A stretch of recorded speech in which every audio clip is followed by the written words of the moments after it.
Hey collective, it's been a while. Let's get some messages. This is the 31st, July 2022. I have been super busy this summer, and thanks for your patience and welcome back. Let's get some messages for collective consciousness energy. What is going on, collective? All right, clear, concise messages. On a 3, thank you, amen. Please, God.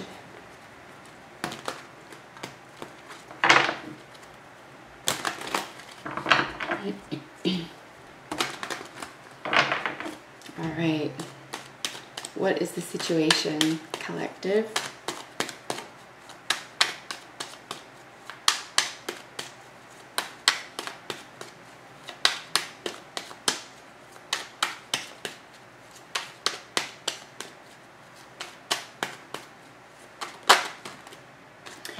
Nice. All right, so jumping right up in the deck there, as you saw, the Magician.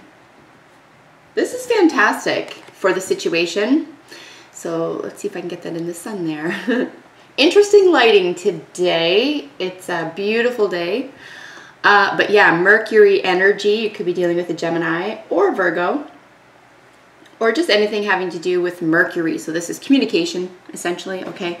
And manifestation. So beginning in the world of thoughts and ideas, because it's air energy.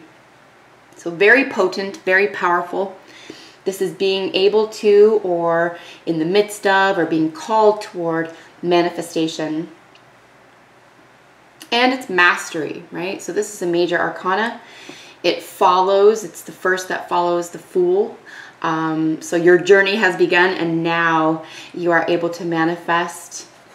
Here we have Lionsgate symbolism showing up already, okay? So August 8th, I'm telling you guys, very, very important. We've already entered the energy, Lionsgate energy, and that will continue here till probably a good week after the 8th, right? Mid-August.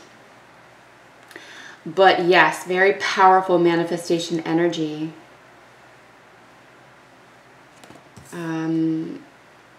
Very probably through communication, okay? Written word, what you're reading or what you're writing, etc., right? So the situation being the Magician today. What are your thoughts? You or the other person's thoughts about the situation. Extremely positive energy here, guys. Contains, I don't know if you saw this, but it contains all of the aces, right? So we have the wand, the sword, the cup, and where is the pentacle here, okay? So whereas the Empress would sort of encapsulate all the queens in the deck, the Magician would encapsulate all of the aces. So, you know, new beginnings, new paths, new processes here. Very, very exciting energy, okay? Thoughts. You or the other person's thoughts about the situation.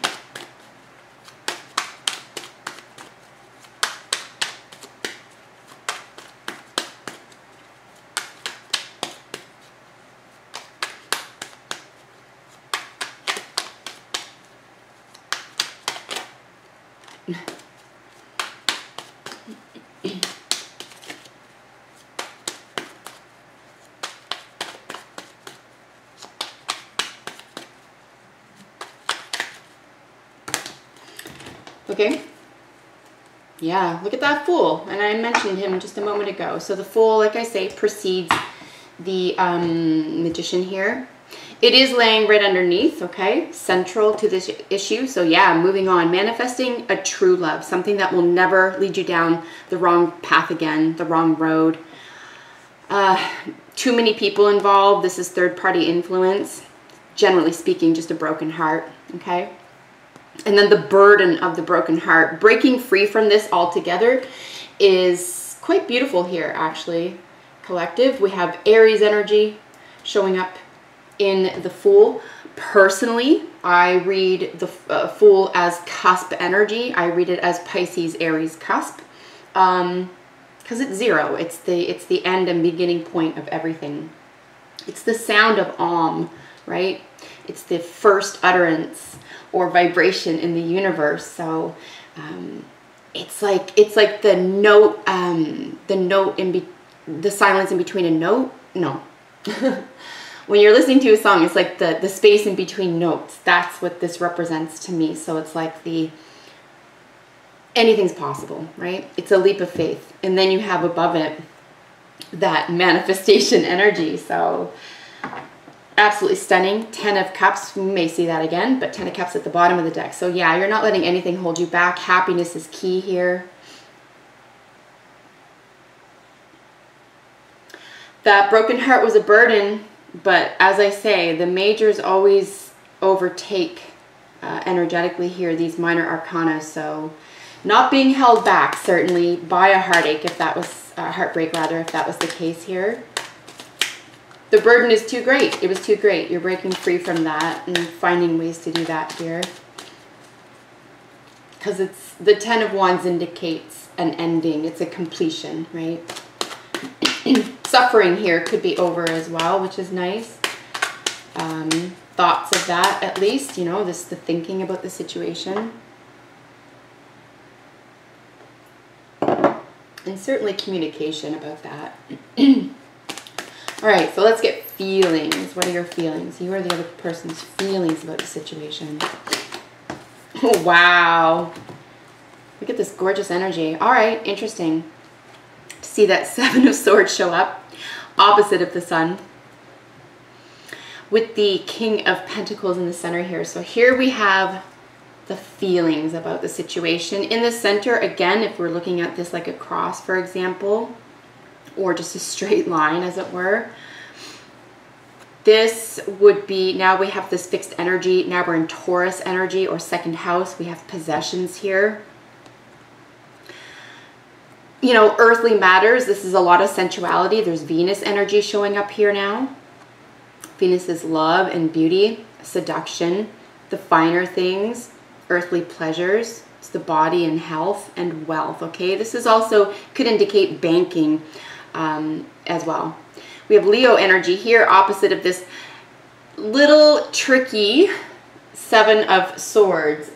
He's tricky all by himself, but certainly with the situation as the Magician, we get into kind of territory here. So just beware of manifesting communication here that is, something's going to come to the light here. Something can't be avoided, right? Around this person or energy. And fooling yourself or fooling someone else is, even if it was past energy, is going to be wiped out here just because the Sun clears everything away. It's too positive. It's too happy. So, you know, the 7 of Swords does introduce a sense of deception, trickery, gambling, okay? So, like I say, there's going to be a spotlight on this, or it'll be brought to the fore, or it'll be dissolved. Something here, it could be trying to get away with something or going out on your own, lone wolf energy. Risk, right? We have a leap of faith. We have risk energy here. If we want to go like highest, you know, if we want to try to read the best that we can read about that 7 of Swords here. I mean, it is opposite of this Sun, so it could be the best qualities that you get out of this. It could be a risk, a gamble, right? With the leap of faith just above it. It's hard to prevent myself from saying that it's exciting. It is exciting energy, okay?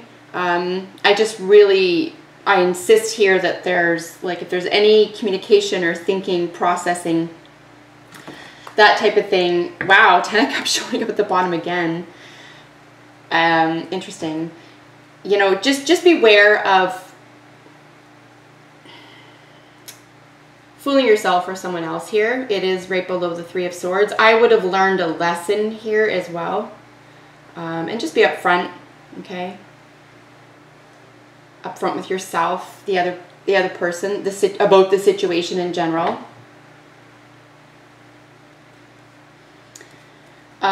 Yes. So I'm going to leave that there. If I need to come back to it, I will. But that's all I'm getting from that section. Let's get the most probable outcome.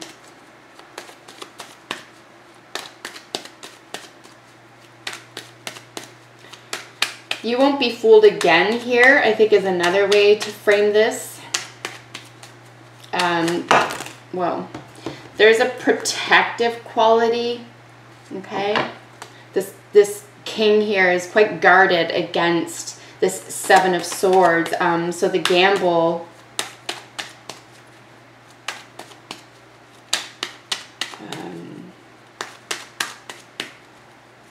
you'll be defended here. I don't think you or the other person, with regard to the feelings about this, is going to be necessarily put off by this gamble or risk, okay? It could be very positive here.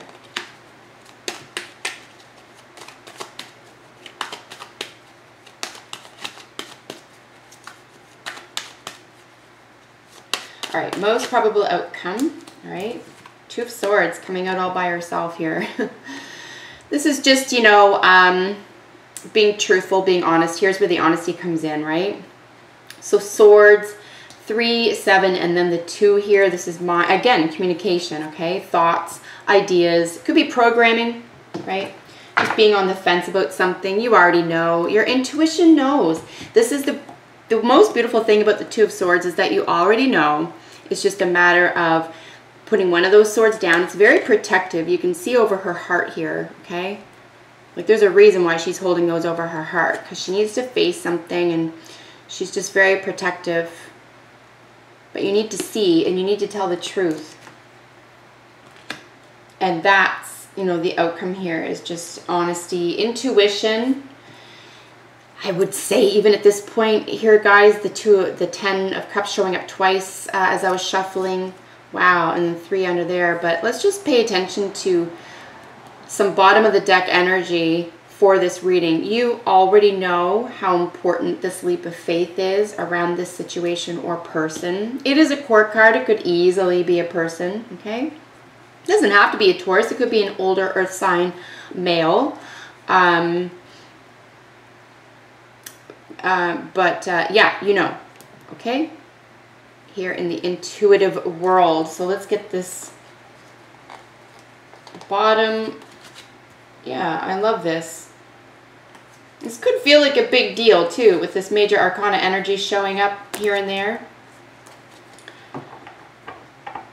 But something is very concise. I think you have thought through something. You know, dealing with something, seeking fairness. We have justice and karma here. Nice. Okay, I see a very, very positive outcome here.